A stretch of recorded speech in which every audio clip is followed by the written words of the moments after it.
Bueno, vamos a seguir con las actividades del día de hoy y justamente para la siguiente plática quiero presentar al doctor Jorge Julio González Olvera. El doctor Jorge Julio es licenciado como médico cirujano por la Universidad Nacional Autónoma de México. Tiene una especialidad médica en psiquiatría por el programa UNAM, Instituto Mexicano de Psiquiatría. Maestro en ciencias, área de ciencias médicas, subcampo psiquiatría. Doctor en ciencias por la UNAM en el programa de maestrías y doctorados en ciencias médicas y odontológicas y de la salud. Certificación por el Consejo Mexicano de Psiquiatría. También es miembro de la Society for Neuroscience, Asociación Psiquiátrica Mexicana, International Union of Anthropological and Ethnological Science. Tiene más de 30 artículos científicos publicados en revistas científicas indexadas. Sus áreas de investigación son la conectividad cerebral con técnicas de imagenología con resonancia magnética funcional y estructural, neuroplasticidad cerebral y cognición, estimulación magnética transcraneal repetitiva como tratamiento en trastornos afectivos, trastornos de personalidad y abuso de sustancias, evaluación electrofisiológica con electroencefalograma cuantitativo, cognición social y prácticas culturales. Además es investigador en ciencias médicas en el Instituto Nacional de Psiquiatría Ramón de la Fuente, miembro del Sistema Nacional de Investigadores Nivel 1, y actualmente funge como director general de la Comisión Nacional contra las Adicciones. Además, como subdirector de investigaciones clínicas del Instituto Nacional de Psiquiatría. Doctor Jorge González, le doy la bienvenida y sin más le cedo la palabra. No se escucha, doctor. Ya abrí el micrófono, ¿se escucha mejor? Ya está. Perfecto, muchísimas gracias. ¿Me ayudarían a compartir la presentación? Porque estoy en un ancho de banda que no me está ayudando. Claro que sí. El doctor va a exponer estigma y medios de comunicación y difusión. Perfecto. Muchísimas gracias. Bueno, como escuchábamos en la presentación del doctor José Grajales, la verdad es que muchos de los conceptos que nos ha mencionado pues, son fundamentales y creo que han quedado muy, muy claros en cuanto al estigma en salud mental. Desde luego que el problema del estigma en salud mental es algo que nos acompaña todo el tiempo, desde los diferentes conceptualizaciones que pudimos escuchar hace un momento. La verdad es que la complejidad es enorme en el día a día y desde la experiencia personal les puedo decir que una de las áreas que me ha parecido muy interesante en toda el área de salud mental y adicciones es el tema de la cognición social. La verdad es que tenemos un montón de mecanismos que nos permiten ir leyendo las emociones de los demás, ir infiriendo cuál es el proceso de pensamiento de las otras personas, y sin que nos demos cuenta, existe un mecanismo enormemente automatizado, enormemente veloz, que a veces nosotros mismos no somos capaces de darnos cuenta cómo es que operan estos mecanismos que nos hacen ser ejecutores de estigma. Y desde luego, como bien nos mencionaba el doctor José Grajales, el autoestigma como otro de los mecanismos que representan un costo enorme a la atención, pero no solamente como barrera de atención, sino como la motivación para buscar atención o ayuda. El estigma y el autoestigma representan un enorme problema para la atención en salud mental. Y no solo eso, sino que favorecen mecanismos que acaban convirtiéndose en mecanismos estructurales o institucionales de violencia. Violencia en el sentido de que reducen la autonomía de los individuos, reducen el derecho que tenemos todos a la atención de la salud y especialmente a la salud mental. Cuando me refiero a estos mecanismos de pensamiento, Me refiero a esquemas cognitivos que en muchísimos modelos se han podido demostrar, en donde aún aquellas personas que pueden ser intelectualmente militantes o que podemos estar todo el tiempo trabajando, podemos darnos cuenta que hay mecanismos que están allí. Y están allí porque hemos recibido por años, por generaciones, mensajes muy parecidos. Así es que la cantidad de trabajo que necesitamos hacer para combatir el estigma y para poder visibilizar el estigma desde el lenguaje visual, es importantísimo. Como habíamos dicho hace un momento, como se mencionó en la presentación previa, sabemos que el estigma es un fenómeno que está por todos lados y que se refiere a reacciones que las personas o grupos de personas pueden tener hacia alguna característica distintiva. Esto puede ser una característica personal, una característica de conducta o un pequeño rasgo que sea considerado negativo. Recuerden ustedes que nuestro aparato cognitivo está hecho para leer microexpresiones, esto es, pequeñas señales en despliegue emocional que pueden ser consecutivas y que probablemente no podamos ponerle ni siquiera un nombre. Es decir, si reaccionamos un poco más lento, si vemos de otra manera que no corresponde al ambiente cultural, probablemente seamos señalados por ese grupo, el cual nos marque las diferencias de no pertenecer a. De esta manera, muchos de los padecimientos que corresponden a la salud mental, muchas de las personas que tienen enfermedad mental, puede ser que tengan este doble problema. Es decir, que por un lado sean estigmatizadas por el grupo quiere decir por la sociedad, pero que además pueda ser un poco más difícil poder expresar cuál es el punto de desajuste o cómo es la sintomatología que viven y qué parte de ella pueden compartir con los demás. La cantidad de malentendidos que se pueden dar a nivel de la sociedad a partir de la información que hay sobre los diversos trastornos mentales, muchos de los cuales provienen pues de la industria fílmica, de la televisión o bueno, de la literatura, dan lugar a estereotipos que no facilitan esto. Siguiente, por favor. Y bueno, desde luego que tenemos que cuidar por encima de muchas cosas la herramienta que todo el tiempo utilizamos en la promoción de la salud y en salud mental, que es el lenguaje.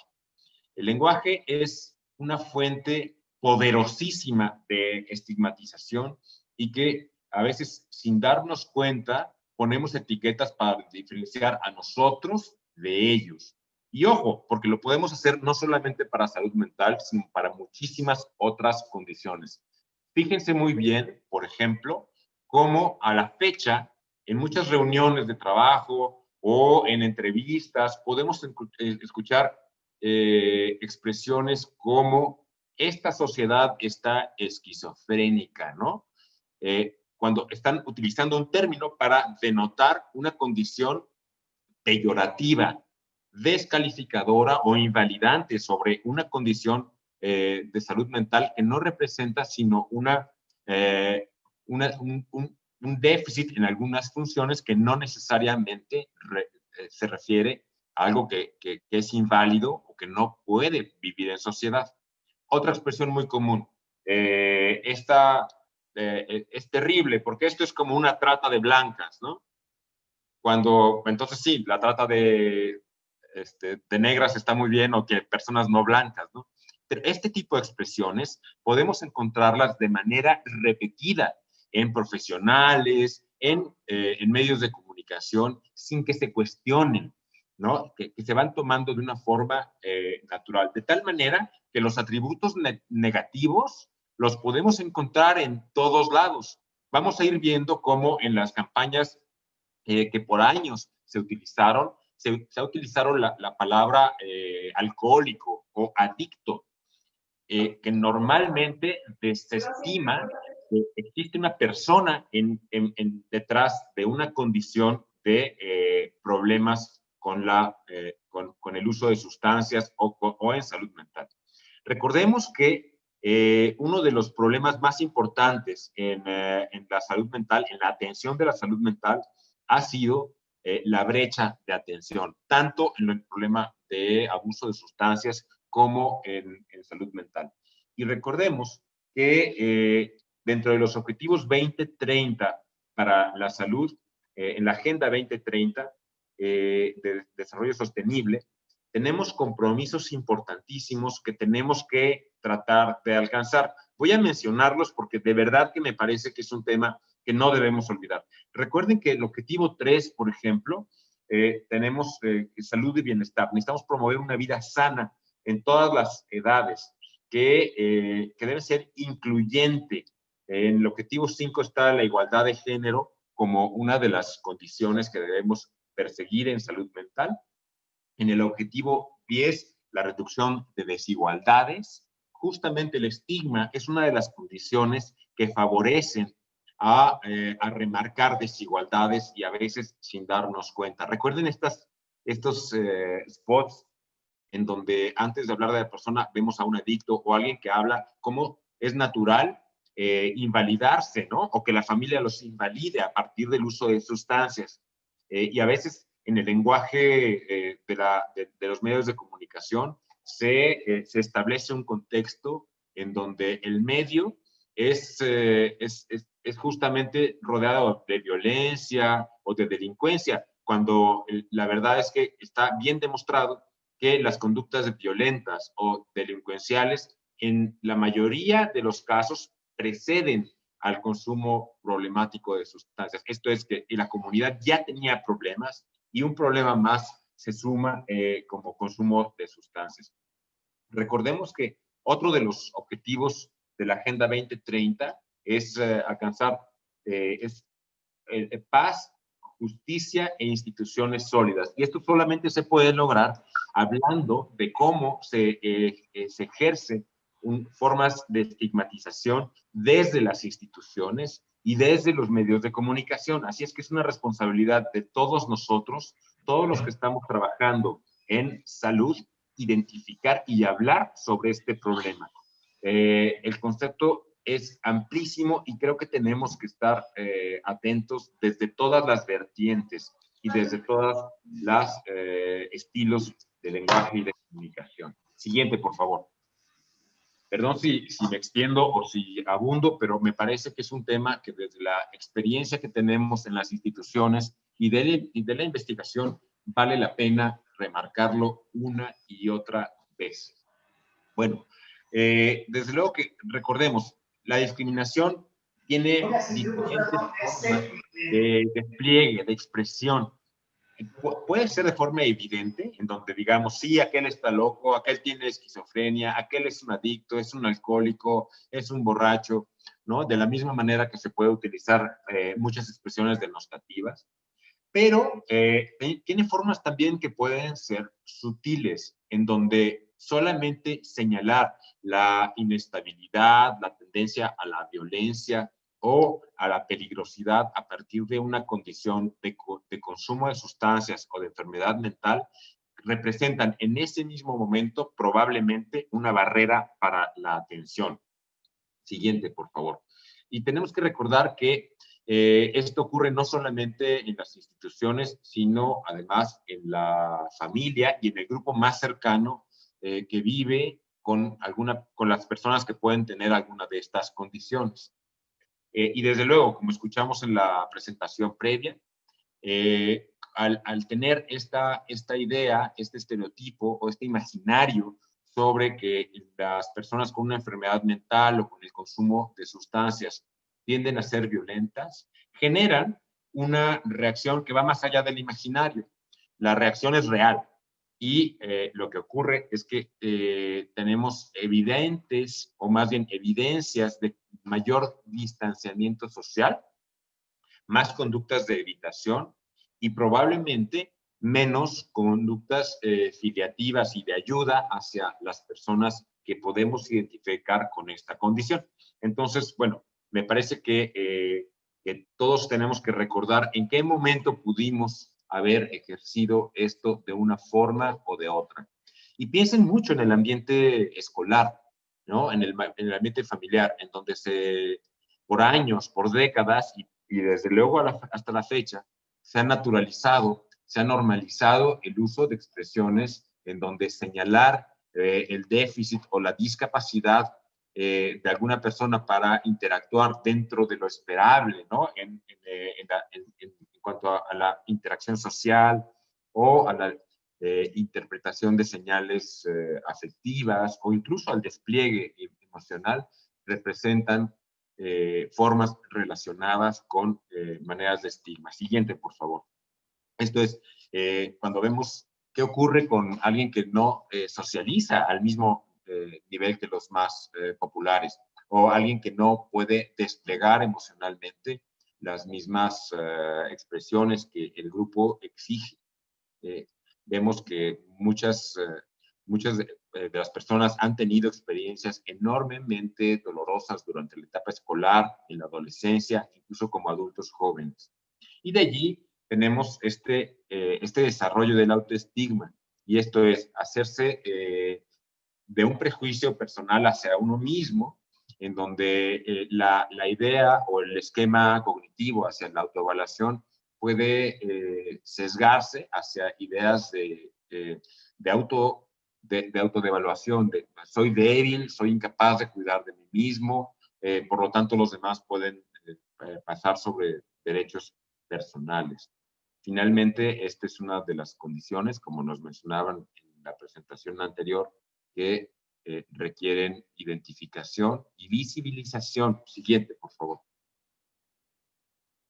A veces cuando nos damos cuenta que hay personas que están desarrollando mecanismos de autoestigma, los pasamos por alto, podemos verlos como normalizados. Bueno, es normal que aquella persona que está en un estado de depresión profunda, pues piense estas condiciones, o quien tiene un trastorno psicótico no puede darse cuenta de qué componentes del autoestigma existen.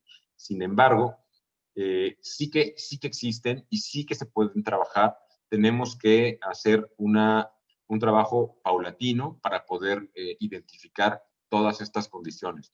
En esta tabla muy breve les pongo cuáles son los componentes cognitivos, emocionales, que están relacionados con el estigma y con el autoestigma, desde estereotipos, que dentro del estigma público está constituido por creencias negativas sobre un grupo, como decíamos hace un momento, como pensar en la posible peligrosidad que tengan, la incompetencia. Recuerden, la incompetencia es otra forma de marcar incompetencia en otros, es una forma de estigma, de discriminación, o la falta de voluntad, ¿no? Es que sí, no viene porque es un huevón, es un perezoso, no tiene interés en el trabajo, cuando desde luego que es una expresión absolutamente denostativa.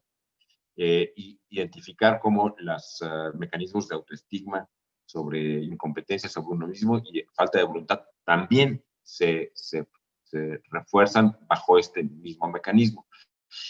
Como prejuicio es cuando tenemos como conformidad con las creencias, con las reacciones emocionales de miedo o de cólera como parte del estigma público. Y como autoestigma, cuando hay conformidad también con las creencias emocionales, como mencionaba hace un momento, de baja autoestima, de desconfianza, o sobre poca capacidad. Desde luego que la vergüenza es uno de los componentes importantes en esta condición. Y luego llegamos a la discriminación, que es este comportamiento, este efecto conductual en respuesta a los prejuicios, en donde tenemos elementos que dan lugar al rechazo, a la negativa, a dar empleo, a dar trabajo, a integrar a un grupo, a una persona, a dar alojamiento, a dar ayuda en situaciones simples o en situaciones críticas. Bueno, esto lo hemos visto cuántas veces cuando una persona que está con algún trastorno mental se acerca a la farmacia y no lo dejan ni entrar a veces por su medicina.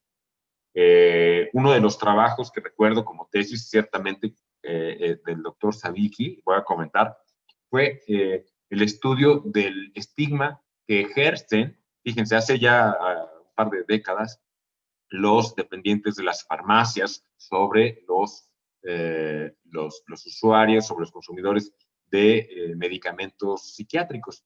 Resulta que el estigma que en aquel momento era identificable era justamente el que provee de los medicamentos, el que vende los medicamentos en las farmacias. Resulta que eran los más estigmatizadores, ¿no? Y probablemente muchos de ustedes lo hayan vivido, lo hayan escuchado, que si piden un medicamento que tiene alguna connotación de tratamiento o para el uso sexual, para antidepresivos, para ansiolíticos o para uso, para reducir el uso de alguna sustancia, es probable que desde la farmacia puedan encontrar elementos de estigma, de señalamiento, ¿no? Y desde luego, recordemos que como parte del autoestigma, pues hay un comportamiento asociado en la discriminación, en donde entonces ya no se puede acceder a las oportunidades. Si hay oferta de servicios de salud, entonces tampoco se accede a ellos. Es importantísimo por ello poder hacer estas campañas de promoción de la salud desde las escuelas, desde los centros de trabajo también, que a veces son centros que no consideramos, porque allí son sitios en donde se reproduce el estigma.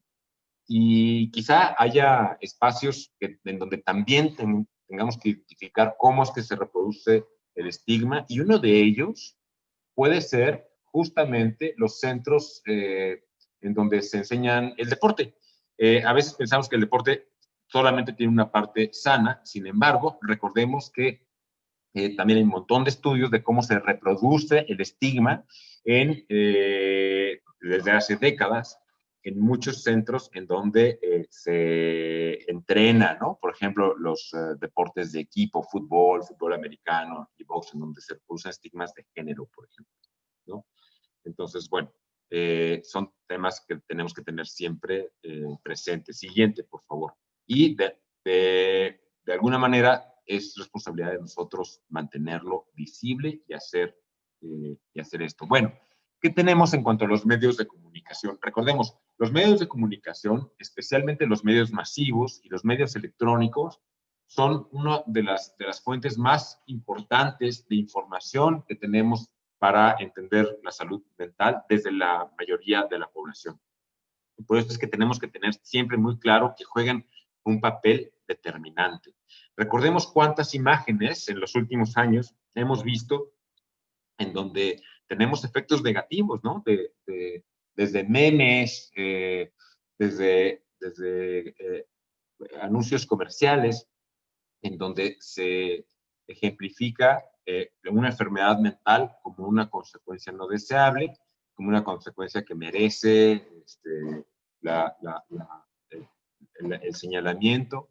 Y bueno, a veces, como parte del rechazo social, hay un efecto inmediato, y esto sí se ha estudiado, de cómo muchos de los pacientes, a partir de este estigma sistematizado, pueden minimizar o pueden negar los síntomas.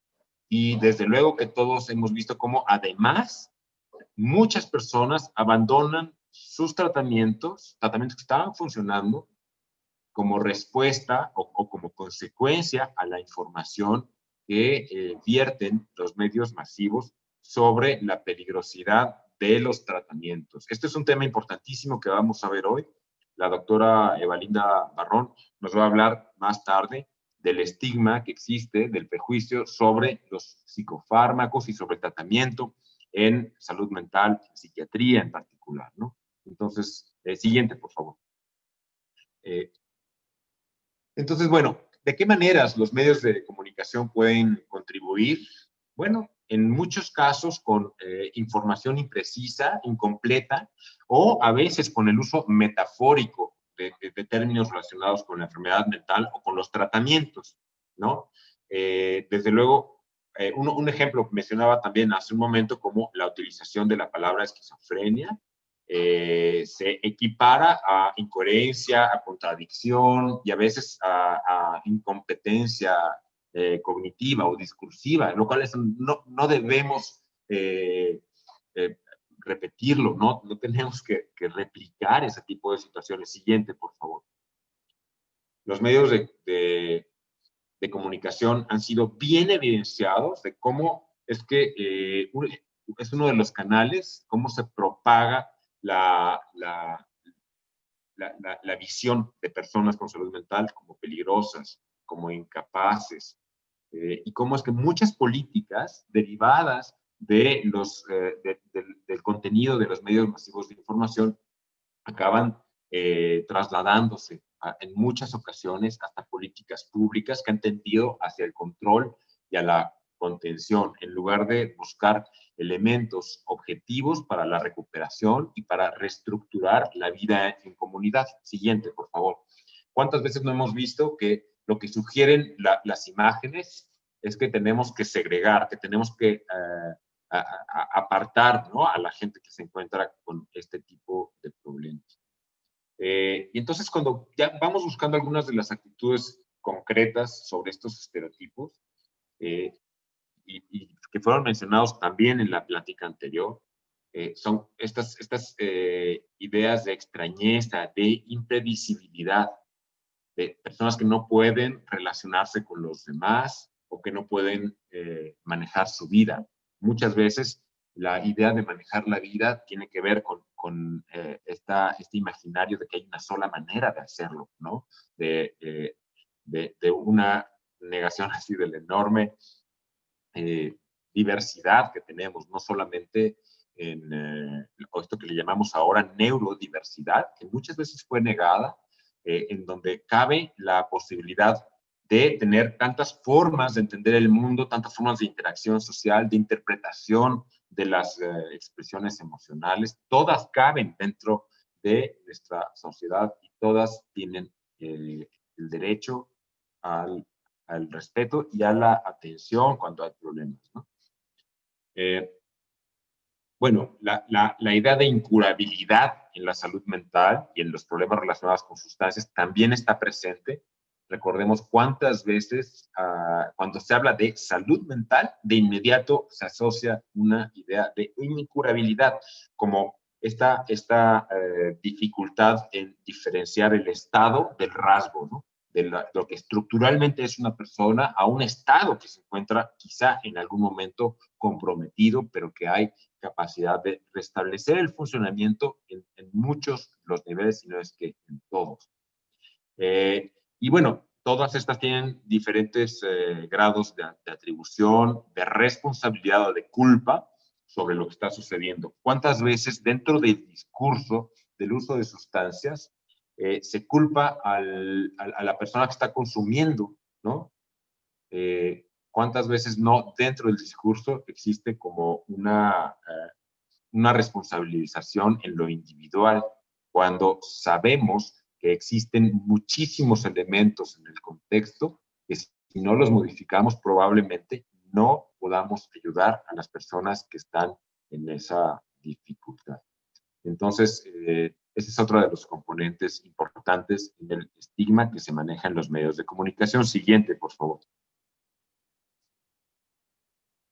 Y bueno, ya se habló también sobre este estereotipo de violencia que tiene mucho que ver la industria de los medios masivos, la industria fílmica, la televisión, en donde el miedo a que una persona con esquizofrenia o con cualquier otro trastorno mental grave pueda ser peligrosa, acaba generalizándose. Sin embargo, algo que se ha estudiado muy bien es que es mucho más probable que sea a la inversa.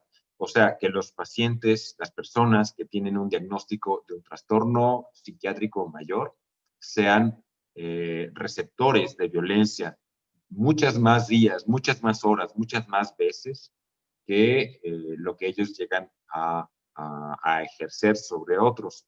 Por lo tanto, este es otro de los temas que toca visibilizar. Y es distinto, además, en los diferentes sectores sociales que tienen exigencias y demandas en cuanto al comportamiento social aceptable, que creo que es uno de los temas que también tenemos que hacer claro, especialmente hacia los medios de comunicación. Siguiente, por favor.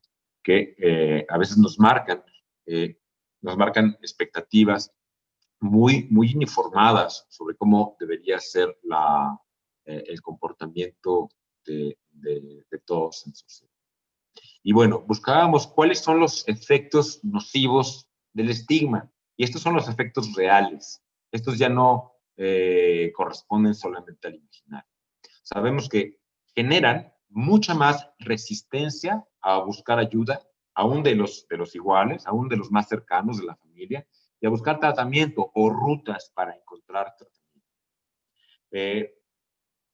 La falta de comprensión por parte de familiares, de amigos, de compañeros de trabajo y de personas, vecinos, fomenta el aislamiento y, desde luego, ya no buscar oportunidades. Menos oportunidades laborales. Esta es otra de las consecuencias reales que existe sobre cualquier persona que tenga una condición.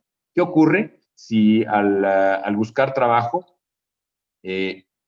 alguien en la entrevista menciona que ha padecido algún problema de salud mental o que ha padecido algún problema con consumo de sustancias? Pensemos inmediatamente cómo ese estigma llevará hacia perder oportunidades de trabajo o de escalar en las oportunidades dentro de una institución. Desde luego que el hostigamiento, violencia física y acoso también son frecuentes. Y están presentes prácticamente en todos lados. Por lo tanto, cuando sepamos que algún compañero de trabajo, algún compañero de vida, de vecino, alguien en la familia, padece o está pasando por alguno de estos problemas, identificar en qué momento estamos ejerciendo violencia. Luego, las aseguradoras médicas, especialmente en nuestro país, no cubren adecuadamente los problemas de salud mental, lo cual sí ocurre en otros países. Desgraciadamente aquí tenemos muy poca cobertura desde las aseguradoras privadas. Y bueno, otra de las creencias continuas es que nunca va a cambiar o mejorar la situación de una persona con un problema de salud mental siguiente. Fíjense cómo en los titulares de muchas publicaciones, especialmente he visto muchas publicaciones en el interior del país. A veces me pongo a explorar cómo es que las publicaciones locales tratan de ganar audiencia.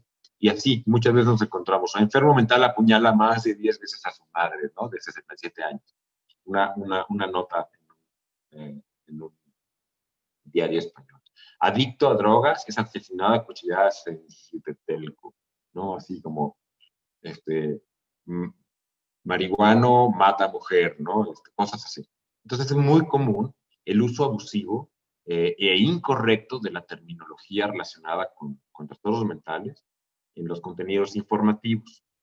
Entonces, fíjense cuántas veces no encontramos palabras que, aunque han sido utilizadas por mucho tiempo, dan lugar a imaginarios extremos, ¿no? Como las palabras para las sustancias que se siguen utilizando, pero tenemos que ser conscientes del efecto que tienen, así como el término estupefaciente, ¿no? O el término incluso el término narcótico, que a lo largo de décadas se ha venido utilizando como una generalización sobre las sustancias, cuando originalmente se refería estrictamente a un grupo de fármacos que provienen de la amapola y que tienen usos médicos y usos de abuso, ¿no? Y tienen potencial de abuso. Sin embargo, se ha hecho una generalización. Desde hace años, uno de los puntos que he tratado de defender es que cuando hablamos por ejemplo, cuando hablamos de drogas, tenemos que especificar a qué nos referimos, ¿no? En nuestro idioma, por ejemplo, la palabra droga la tenemos directamente asociada a sustancias ilícitas.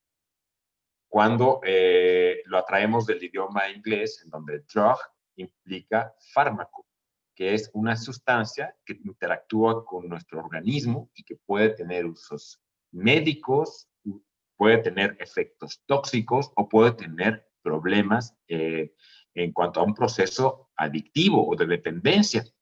Y fíjense que cuántas atribuciones puede haber sobre una sola palabra y que no nos permiten entender cuál es la problemática específica de una persona y mucho menos cuál es la solución y la problemática asociada. Es importantísimo que usemos las palabras apropiadamente, especialmente en los medios de comunicación. Siguiente, por favor. La palabra adicto que vimos en el término anterior, en la diapositiva anterior, quiero explicar que es uno de los términos que es importantísimo que hagamos conciencia cómo es que tenemos que reducirla y hablar primero de una persona que tiene problemas con el uso de sustancias que probablemente correspondan a un tema que pueda ser dependencia o abuso. El término adicción se ha utilizado por mucho tiempo de manera técnica para englobar un proceso completo. Desgraciadamente, de adicción, que es un proceso, al término adicto, lleva a un imaginario de lo extremo en toda la connotación negativa, no tanto a la connotación de la ayuda que debemos disponer, que tenemos que hacer llegar. Entonces, por eso me parece un tema indispensable de estar remarcando cómo usamos el lenguaje para ayudar, no para estigmatizar. Esta transformación, esta perspectiva nueva en el uso del lenguaje, quiero decir, esta nueva perspectiva para atender los problemas relacionados con sustancias y en salud mental, la vamos a ganar con palabras. Esta es una de las herramientas más importantes. Entonces, bueno, aquí como un esquema general, vemos cómo es que la representación de la enfermedad mental en la prensa, que es predominantemente negativa, y siempre ligada a sucesos violentos, delictivos, a situaciones siempre tremendistas en su mayoría. Si le sumamos que a esto tenemos poca información objetiva, científica, sobre personas con trastornos mentales que hayan tenido una vida normalizada, que logren cumplir objetivos en la vida y resolver los problemas de salud mental haciendo uso, ¿no?, de los tratamientos disponibles. Y si además le sumamos que hay poca información adicional sobre cómo son los síntomas, de cuáles son las causas y cómo logramos procesos de rehabilitación y la disponibilidad de tratamientos, llegamos a un resultado muy grave, que es una visión en consonancia con todos los estereotipos de peligrosidad, de impredictibilidad, de control y de mayor vulnerabilidad. Entonces, creo que en conjunto esta ecuación tenemos que tener todo el tiempo presente para reducirla en cada uno de esos puntos. Siguiente, por favor. Bueno, finalmente creo que todo esto pone muy en claro la necesidad de poner en marcha iniciativas como esta, de sensibilizar a nivel social y erradicar el estigma, con el fin de favorecer la integración y el bienestar de las personas que tienen algún trastorno mental o cualquier problema relacionado con sustancias. Tenemos que hacernos cargo de que los medios de comunicación ofrezcan información abundante, que sea de buena calidad, que sea científicamente válida sobre todos los problemas de salud mental y consumo de sustancias. Siguiente, por favor. ¿Y qué es lo que tenemos que evitar como recomendaciones puntuales para aterrizarlas en lo concreto? Evitar imágenes en las que las personas aparezcan en actitudes pasivas, que no tengan ningún tipo de interacción. Fíjense las imágenes que se usan de forma inercial en los medios de comunicación. Es importante que cuando utilicemos imágenes, busquemos que sean imágenes que hay que evitar que transmitan sensaciones como soledad, aislamiento, ¿no?